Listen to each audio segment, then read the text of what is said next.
Well, hello everyone, and welcome back to our first church blog about our building transition. I am Reverend Amelia Halstead. I'm the current pastor of the First Congregational Church of Concord. I will turn to Tim to introduce himself once more. Hello, everybody.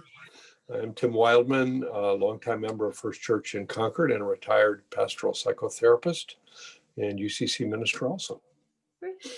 And this is vlog number two. And for this vlog, we're going to take you back to sort of the beginning of how our church began this process of discernment, and how we've moved through that. And that'll be our plan in the next few vlogs, is moving on through.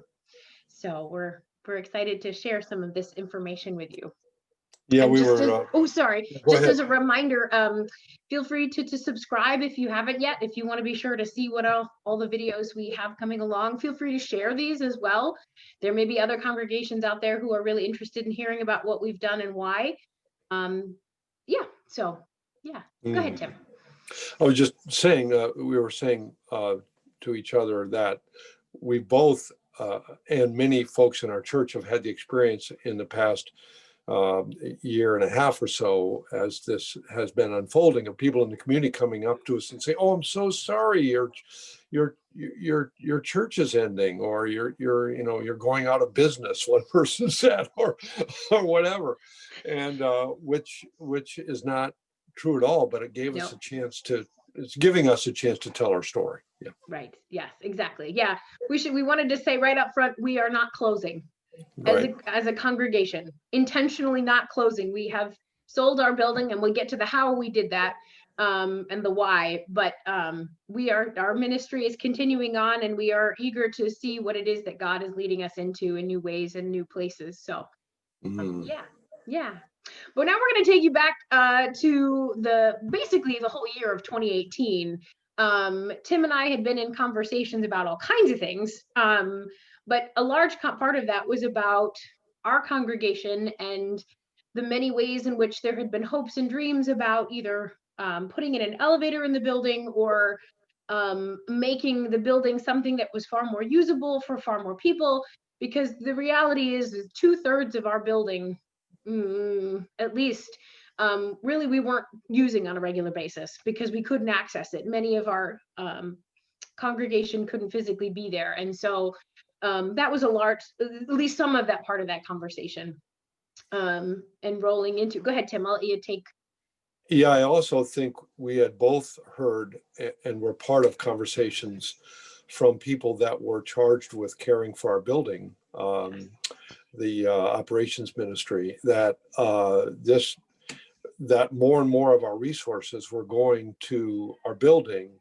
And we are blessed with an endowment, but it was we could already see that more and more of our resources, both from our pledges and from our endowment, were heading toward the building rather than towards other forms of ministry. Our building certainly was ministry. We Absolutely. We had homeless shelter there for many years, a cold weather homeless shelter, a food pantry that very active, as well as ministry to 12-step groups. But still, the building was sort of becoming more of an albatross, frankly.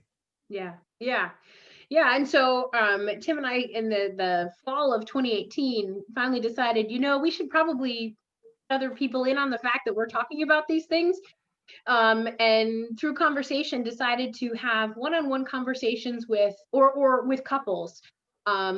Basically, everyone who's in the Concord area who's was a member of it was like 30 people or 35 interviews, something like that, with both individuals and couples, to really to walk through the many different options on the table for intentionally moving forward as a congregation. Everything from in fact closing and going into legacy mode, all the way back to continuing on as we are, knowing that eventually we would run out of money, and just continue to go until we stopped, and everything in between, from whether or not we wanted to merge, whether or not we wanted to take down part of the building to have less of a footprint, and then of course, as well as selling the building and purchasing a new one.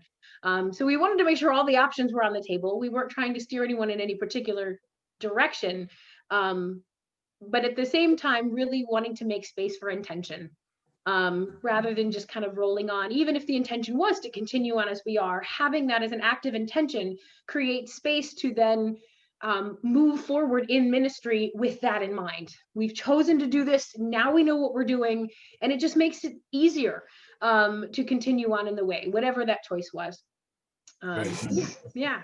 And it was so wonderful for both of us, I think, how much I was so inspired, how much enthusiasm and energy there was in this relatively small group of people in a congregation that is no longer young, except for our pastor, to continue to go into the 21st century, finding new ways to minister.